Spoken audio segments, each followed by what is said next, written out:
New tonight, an Iowa poll shows Ron Paul has vaulted to the lead. Actually, a four-way tie between Herman Cain, Ron Paul, Mitt Romney, and Newt Gingrich. Here now, Congressman Ron Paul. Congressman Paul, welcome back. You are among the four dead heat frontrunners in Iowa. Do you have a quick thought on that? You are surging there.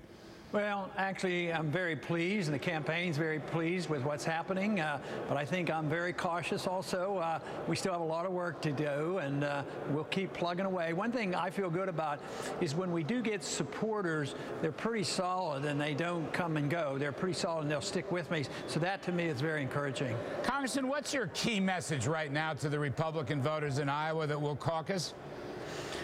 Well, the main thing is that I've talked about for years is that we need to dramatically change our approach to government. Not so much that you get rid of waste and fraud, which I think we should. It's bigger than that. I think it's the role of government. I want to talk about our foreign policy. Of course, you know I talk a lot about monetary policy and how monetizing debt is an encouragement to spending. But we also have to address the spending here at home. And for that reason, I say you have to cut spending. That, to me, is the top of the list. And I have proposed, and I've gotten good reception on that we ought to cut $1 trillion out of the first year's budget in order to tell the world and the financial markets that we're serious and we're not going to just drive ourselves into this sovereign debt crisis that the rest of the world's involved in already. You know, Congressman, we're talking a lot tonight on this program about the super committee votes coming up, and it's a very hot topic everywhere around the country. What do you make of these rumors and reports that Republicans are agreeing to $600 or $700 or $800 billion in tax increases, which in some sense may actually exceed the spending cuts, and it could be less than one-to-one spending versus revenues? What do you make of that, and what would you do about it? Well, if I had anything to do with it, I wouldn't accept it, and I certainly wouldn't accept it nor vote for it. But if it goes through and that is resolved, I think that seals the fate for the Republicans the next go-around, is sort of what George Bush Sr. did. I won't raise taxes. He raised taxes, and he was punished for it. So I think if the Republicans capitulate, there will be a punishment, and I don't think that there'll be any changes in the executive branch. But I'm offering something different, and if we prevail, those kind of things won't happen. Wouldn't the GOP be better off, sir, just on this point, to take the across-the-board spending cut trigger?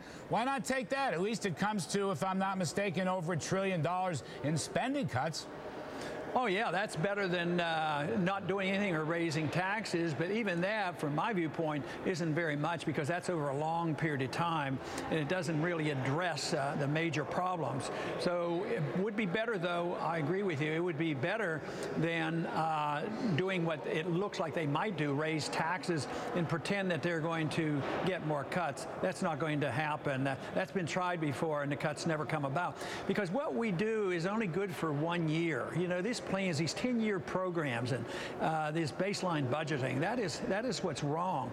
And that's why I claim that for this year's budget, the year that we're working in, is the only thing that counts, and that's why we have to address it, and we have to cut spending in a very significant manner. You know, just last thought quickly, sir. You have an ally on the Fed, believe it or not. Last night on the show, Dallas Fed President Richard Fisher told me he was totally opposed to any more quantitative easing and felt we had already done too much quantitative easing. Now, I know you've suggested Jim Grant as a Fed chairman. Would a President Ron Paul look at a Richard Fisher as Treasury Secretary? Well, certainly you should be open. I just happen to know Jim very well. And Fisher did write me a note recently, and it was a friendly note. And he says he didn't agree with a lot of what I say, but he was in agreement with a significant amount of it. So it was a friendly overture to me. And I think you should talk with people, because you won't get everybody agreeing with all the issues. I just want to curtail some of the powers of the Fed. Of course, at the beginning, I'd like to change the whole system. But I think it's this unrelenting monetizing of debt, which is the QE type thing, just printing and creating credit out of thin air, that will cause great harm. It's already caused great harm, and it's going to take a while for us to work our way out of that mess. All right, we'll leave it there. Congressman Ron Paul of Texas, now among the front runners in a dead heat in Iowa. Thank you, sir, as always. Thank you. All right, very interesting. Richard Fisher, a possible Treasury Secretary. Dick Fisher on this show last night, president of the Dallas Fed.